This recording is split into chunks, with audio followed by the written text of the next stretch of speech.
ദൈവ തിരുനാമത്തിന് മഹത്വമുണ്ടാകട്ടെ. വിശുദ്ധ മത്തായിയുടെ സുവിശേഷം 5-ാം അധ്യായം 20-ാം വാക്യം. നിങ്ങളുടെ നീതി ശാസ്ത്രിമാരുടെയും പരീശന്മാരുടെയും നീതിയെ കവിയുന്നില്ലെങ്കിൽ നിങ്ങൾ സ്വർഗരാജ്യത്തിൽ കടക്കുകയില്ല എന്ന് ഞാൻ നിങ്ങളോട് പറയുന്നു. ഗിരിപ്രഭാഷണത്തിലെ ക്രിസ്തുവിന്റെ ഈ പ്രസ്താവന ഒരുപക്ഷെ കേൾവിക്കാരിൽ ഞെട്ടലുണ്ടാക്കിയേക്കാം. ശാസ്ത്രീ പരീശന്മാർ അക്കാലത്തെ വലിയ മതഭക്തരായിരുന്നു. അവർ ന്യായപ്രമാണവും പാരമ്പര്യങ്ങളും അനുഷ്ഠാനങ്ങളുമൊക്കെ കർക്കശമായി പാലിക്കുന്നവരായിരുന്നു. പക്ഷേ അവരുടെ അമിത ആത്മവിശ്വാസവും സ്വയനീതീകരണവും കൊണ്ട് ദൈവരാജ്യത്തിൽ കടക്കാൻ സാധിക്കുകയില്ല എന്ന് ക്രിസ്തു പരസ്യമായി പ്രസ്താവിച്ചു. ഈ വേദഭാഗം വായിക്കുമ്പോൾ 2 ചോദ്യങ്ങൾ സ്വാഭാവികമായും നമ്മുടെ മനസ്സിൽ വരും. എന്താണ് പരീശന്മാരുടെ സ്വയനീതീകരണത്തിൽ ക്രിസ്തു കണ്ട പരിമിതികൾ? പരീശന്മാരുടെ നീതിയെ കവിയുന്ന നീതി എങ്ങനെയാണ് നമുക്ക് സാധ്യമാവുക?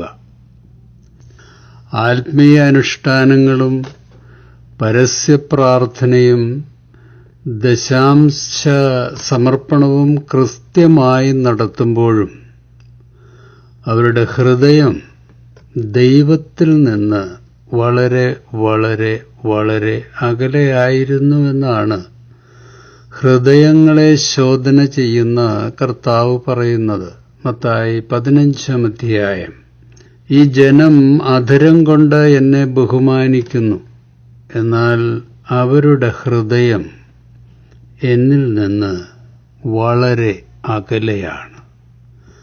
അവർ മാനുഷിക നിയമങ്ങൾ പ്രമാണങ്ങളായി പഠിപ്പിച്ചുകൊണ്ട് വ്യർത്ഥമായി എന്നെ ആരാധിക്കുന്നു. അനുഷ്ഠാനങ്ങളിലും പാരമ്പര്യങ്ങളിലും വളരെ കർക്കശക്കാരായിരുന്ന പരീശരുടെ ഹൃദയം കരുണയും സ്നേഹവും വറ്റിയുണങ്ങിയ വലിയൊരു ദുരന്താവസ്ഥയിലായിരുന്നു. മത്തായി 23-ാം അധ്യായം 23-ാം വാക്യം. കപട നാട്യക്കാരായ പരീശരെ, ശാസ്ത്രിമാരെ, നിങ്ങൾക്ക് ദുരിതം!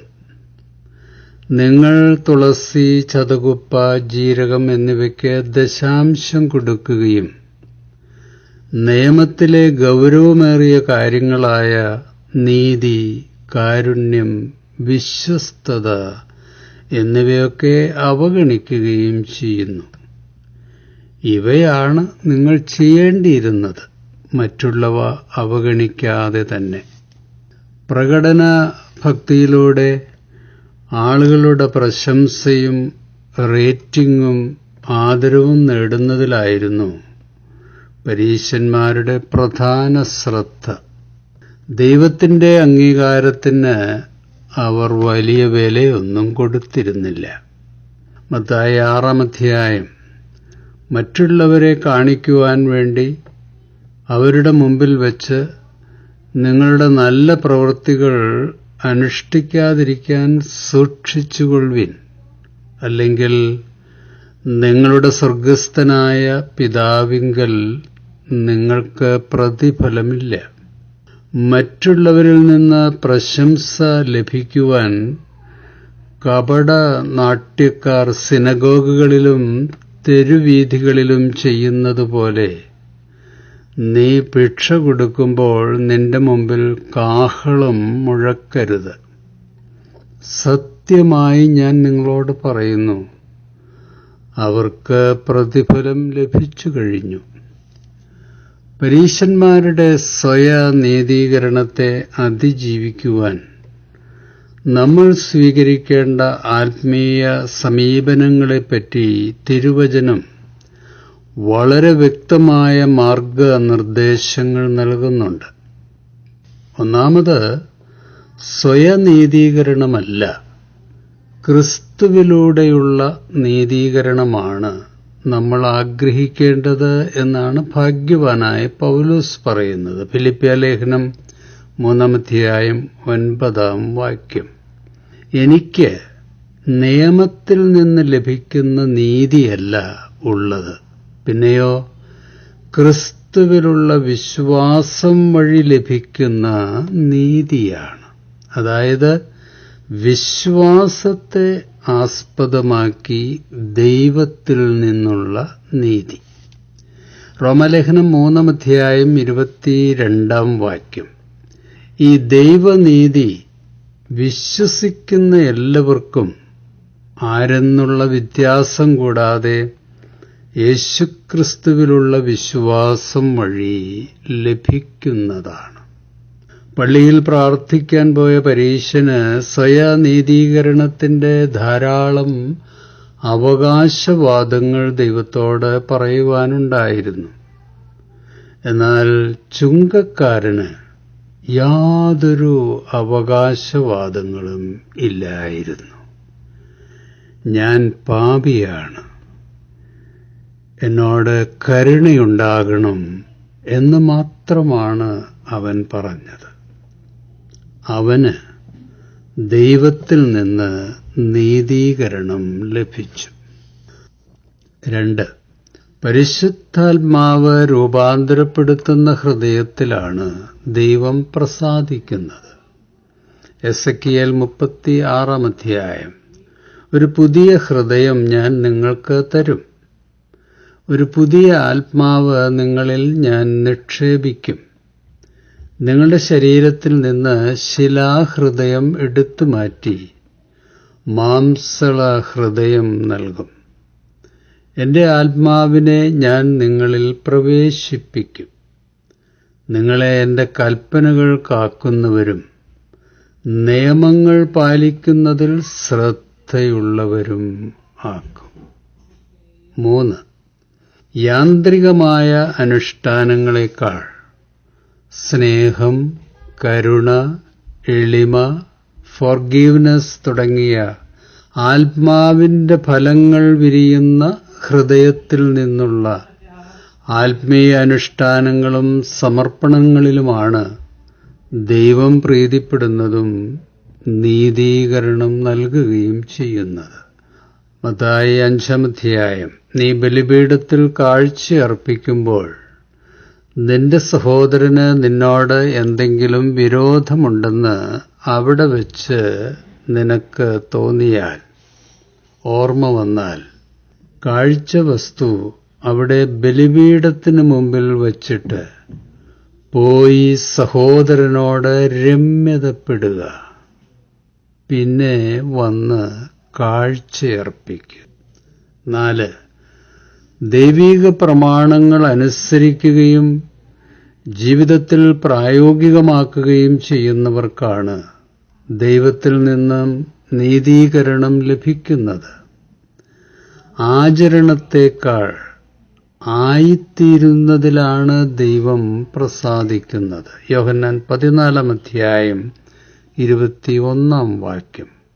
എന്റെ കൽപ്പനകൾ സ്വീകരിക്കുകയും പാലിക്കുകയും ചെയ്യുന്നവനാണ് എന്നെ സ്നേഹിക്കുന്നത്. എന്നെ സ്നേഹിക്കുന്നവനെ എന്റെ പിതാവും സ്നേഹിക്കും. ഞാനും അവനെ സ്നേഹിക്കുകയും എന്നെ അവന് വെളിപ്പെടുത്തുകയും ചെയ്യും. തിരുവചനത്തിൽ അധിഷ്ഠിതമായ ഭക്തിജീവിതവും പരിശുദ്ധാത്മ നവീകരണവും സ്നേഹവും കരുണയും കൊണ്ട് പരീശന്മാരുടെ നീതിയെ കവിയുവാനും ക്രിസ്തുവിൽ വളരുവാനും സാധിക്കുമെന്നാണ് തിരുവചനം നമുക്ക് പറഞ്ഞു തരുന്നത്. പ്രവൃത്തികളിലൂടെയും പ്രകടനങ്ങളിലൂടെയും നേടുന്ന നീതീകരണം ഒന്നിനും ഉപകരിക്കുന്നില്ല. ആത്മാവിലും സത്യത്തിലുമുള്ള നിർമ്മലവും നിസ്വാർത്ഥവുമായ എളിയ ഭക്തിയിലാണ് കാര്യം. സാക്ഷ്യമുള്ള ദൈവമക്കളാകുവാൻ ദൈവത്തിൻ്റെ നീതീകരണവും കൃപാവരങ്ങളും നമ്മെ സഹായിക്കും. അതിനായി നോമ്പിൻ്റെ ദിവസങ്ങളിൽ നമുക്ക് പ്രാർത്ഥിക്കാം. നമ്മുടെ ജീവിത ശൈലിയിൽ, കടക്കാരോടുള്ള സമീപനത്തിൽ നമുക്ക് മാറ്റങ്ങൾ വരുത്താം. ദൈവമേ, യഥാർത്ഥ നീതീകരണം എന്താണെന്ന് ക്രിസ്തുവിലൂടെ ഞങ്ങൾക്ക് വ്യക്തമാക്കി തന്നതിനായി സ്തോത്രം. ബാഹ്യപ്രകടനങ്ങളെക്കാൾ പരിശുദ്ധാത്മാവിലൂടെയുള്ള ആത്മനവീകരണത്തിലും ആത്മദർശനത്തിലും മനസ്സുറപ്പിക്കുവാൻ ഞങ്ങളെ സഹായിക്കണമേ. സ്വയനീതീകരണത്തിന് പകരം ക്രിസ്തുവിലൂടെയുള്ള നീതീകരണത്തിനായി വിശുദ്ധിയിലും എളിമയിലും പരസ്പര സ്നേഹത്തിലും ജീവിക്കുവാനുള്ള പ്രതിജ്ഞയെടുക്കുവാൻ ഈ നോമ്പിൻ്റെ ദിവസങ്ങൾ ഞങ്ങൾക്ക് സഹായകമാകണമേ. അവിടുന്ന് നൽകുന്ന നീതിബോധം നല്ല തിരഞ്ഞെടുപ്പിനും വിജയകരമായ ക്രിസ്തീയ ജീവിതത്തിനും ഞങ്ങൾക്ക് ദർശനം നൽകണമേ. അംഗീകാരത്തിനും പ്രശംസയ്ക്കുമല്ല, ദൈവമഹത്വം വെളിപ്പെടുത്തുന്നതായിരിക്കട്ടെ ഞങ്ങളുടെ ജീവിതം. ഞങ്ങളുടെ ആത്മശരീര മനസ്സുകളെ ക്രിസ്തുവിൻ്റെ പുണ്യരക്തത്താൽ കഴുകി ശുദ്ധീകരിക്കണമേ എന്ന് യേശുക്രിസ്തുവിൻ്റെ വിസ്മയനാമത്തിൽ അപേക്ഷിക്കുന്നു. കൃപയോടെ കേൾക്കണമേ. ആമേൻ. ശുഭാശംസകളോടെ എ പി ജോർജച്ചൻ.